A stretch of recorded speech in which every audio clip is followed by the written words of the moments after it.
नहीं नहीं, फूट मत डालिए, सब लोग अपने हैं, सब हमारे हैं। बिरहा सिर्फ मनोरंजन का ही साधन नहीं है, इससे बड़ा सीख मिलती है। हम जात बिरादरी नहीं देखते, हम बस ये देखते हैं कि सब हमारे हैं। ये धरती पर प्रधान जी ढाइया बिरादरी है, नर नारी आधा ही जड़ा।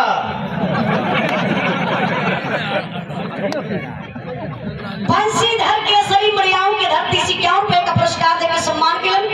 सच्चाई बताइए कि नर नारी का मतलब देखिए आप लोगों का पुरुष बिरादर, हमार नारी बिरादर, और जेके लोग कहा ना मर्दे बटे न मेहरारू, जेके लोग छट्टा कहला। एक 2.5 बिरादरी में जोड़ल गल बा, बस धरती पे 3 बिरादर। मालिक के यहाँ से सब इंसान पैदा भेल बा। नाम के आगे जब तक बात ना लगी जातिवाद, तब तक कोई के कोई बता ही ना सके। तो भैया उधर मत चली ट्रैक्टर वाला भाई, खाली मेरे बिरहा के आप लोग ध्यान से सुनिए।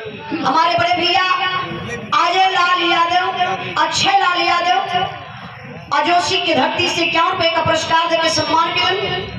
और अध्यक्ष गौरव यादव विराट बिरहा मुकाबला जयरामपुर की धरती पर, गायक कलाकार राजदेव पाल आजमगढ़ से और गायिका नूरजहां बेगम महाराजगंज गोरखपुर की धरती से 10 अप्रैल के आप लोग जाके कार्यक्रम के सफल जरूर बने हैं। 100 रुपए का पुरस्कार देकर आप सम्मान किए। और हमारे बड़े भैया समाजवादी पार्टी से जितेंद्र यादव, पूर्व जिला पंचायत सदस्य जोगापुर मड़ियाऊ से, और कामा प्रसाद सोनकर पूर्व विधानसभा अध्यक्ष, पूर्व जिला सचिव जौनपुर से समाजवादी पार्टी, सराय कालीदास मड़ियाऊ से 200 रुपए का 251 रुपए का पुरस्कार कहीं खोल के देख लिया। बहुत बहुत आपके प्रणाम। अच्छा 300 रुपए का पुरस्कार। जरा विधान पर ध्यान दीजिएगा बाबू। बिरवा कहाँ कुछ पता ना पता। सोनभद्र जहाँ एक स्थान पर अगोरी खास के रहे वाला एक यादव, जेकर नाम बतावल गल बाबू मंगल माहर, जेकरे बिटिया का नाम बा मंजरी, बड़ी सुंदर मंजरी बा। लेकिन एक राजा जो सोनभद्र का राजा था बाबू, जिसका नाम बताया गया राजा मुलागी, वो इतना बड़ा अय्यासी राजा था। आसाराम का भाई रहा का सरवा। किसी भी कास्ट की बेटियां पैदा होती थी, बेटा नहीं। जब बेटियां पैदा हो तो रजवा अपन ध्यान लगौले रहे, पता लगवाए कि फलाने के घरे बिटिया पैदा हो गई बा। एगो धागा भेजवाए के प्रधान जी एक कलैया में बधवाए, ये कलाई में धागा बधवावे राजा कि जौने दिने बिटिया सयान हो जाई, एकर बियाह होई, सुहाग वाली रात सबसे पहले हम मनाई, हमारा बंगला पर आई।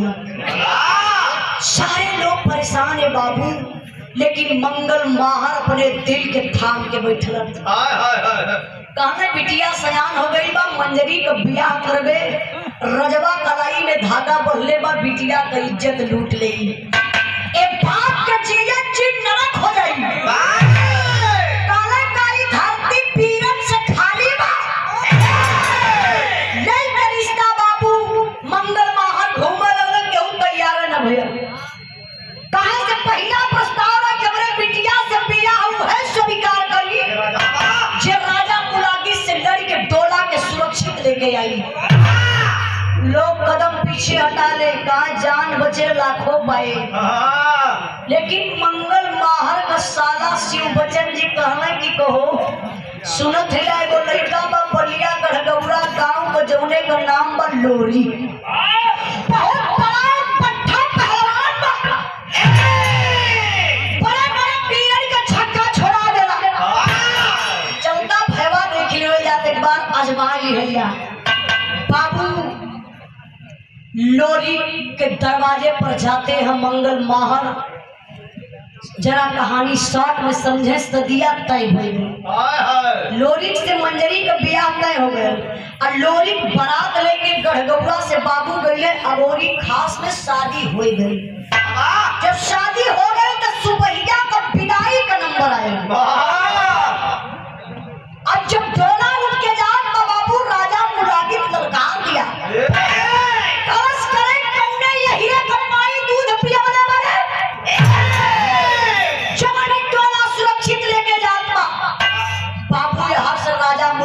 का सेना और यहाँ से लोरी का सेना बाबू युद्ध छिड़ गए बा। खच खच खच खच लगल गर्दन कटे, लोरी के लड़ैया के जीत गए।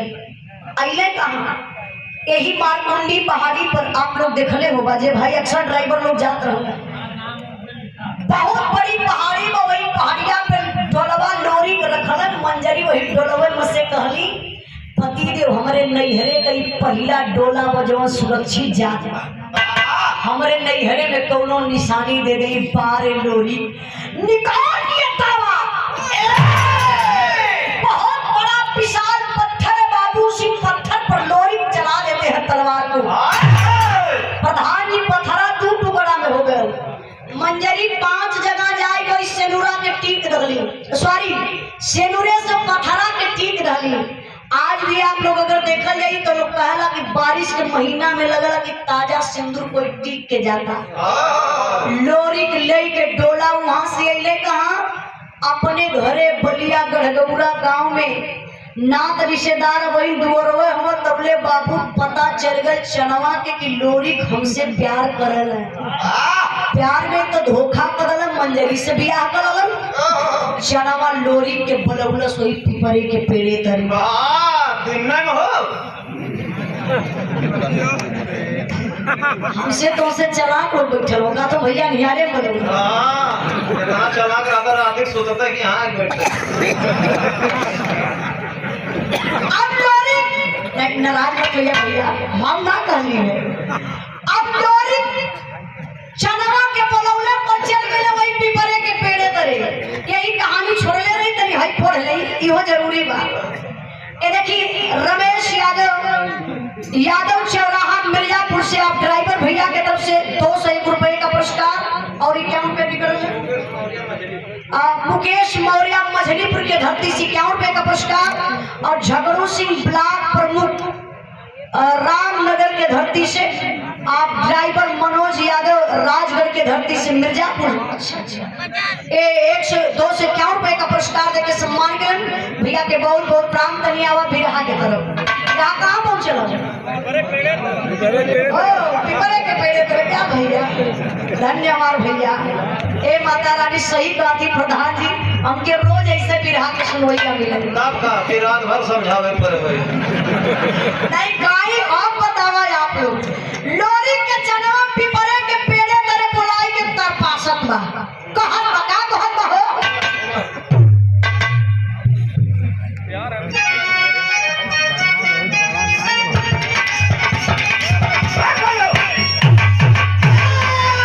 झंझा लोरी का नौजवान चनवा पारा मुसका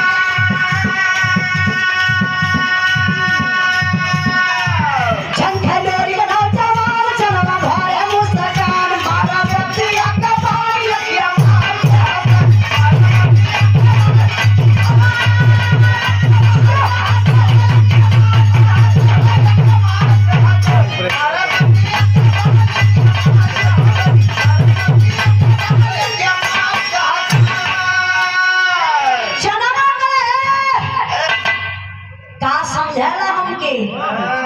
प्यार कइला हमसे बियाह कइला मंजरी से तो हम तो के अब बसाए लगली का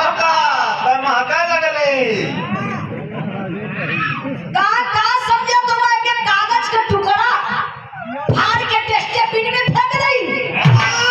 हमारे तोहरे प्यार का परीक्षा हुई, समाज का दिहल अगर मंजरी बा तो भगवान का दिहल गिफ्ट हम होइला और प्यार होइला। सुना हमार बात,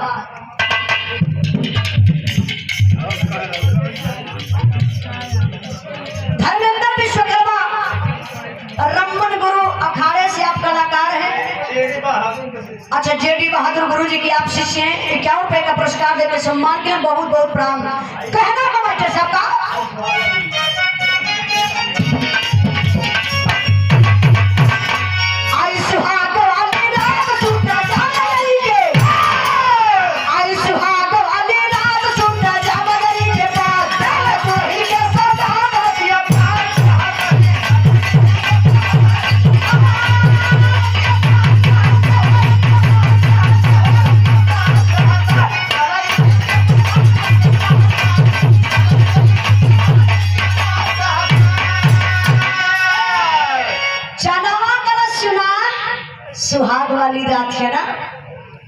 सुन ला, हमारे तोहरे प्यार का परीक्षा होई, अरे ई पिपरे के पेड़े के तू साक्षी मनवा। कैसे जब भी हमसे मिलला तो एक पिपरे के पेड़े तर मिलला, अगर भोर में हमसे पहले आ जाइया तो 5 जगह अपन वीरता दिखा दिया, यही तलवरिया से यही पिपरा के पेड़वा में 5 जगह निशान कर दिया। जीत जाइया बाजी, जवन कहबा हार जा। सुना, अगर तुहसे पहले हम आईब ना तो 5 जगह यही पिपरा के पेड़वा के सेनुरे से टीक दे। जे बाजी जीती वही का बात मान्य हुई। ए भैया हो सुहाग वाली रात, लोरी के कुछ समझ में ना आवत हो कि हम करी तो करी का, एकदम दलदल में फंस गई। सोचत हो लोरी, का सोचत हो?